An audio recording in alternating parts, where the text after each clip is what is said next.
Question 2. How have you represented people, places, companies, etc. in the stories you have covered? Black Friday, Asda. In this story we used a reflective view, trying to keep the information as close to reality as possible. During the interview the speaker seemed rather confrontational.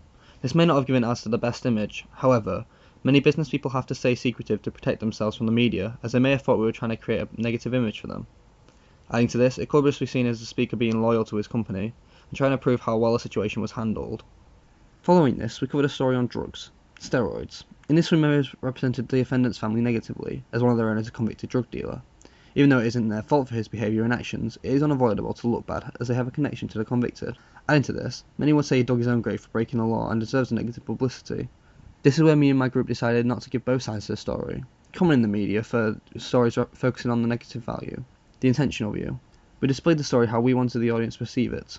This is similar to how we represented Grimsby in the Skint story. We tried to avoid showing our hometown in a bad light by trying not to voice an opinion in the story, while maintaining the view of almost saying the programme was heavily over-exaggerating how Grimsby really is. This influences the audience's opinion, as it outlines how what is shown in the programme is Channel 4's dramatic selection, forcing the viewer to think wrongly of the place. Which is why we tried to show both sides of the story. This could be seen as a constructionist view, as a rhetorical question to round off the story could be seen as letting the audience choose their own opinion, based on the balanced view that we had given them. Further on, the Star Wars story we had covered is very guilty of the intentional view.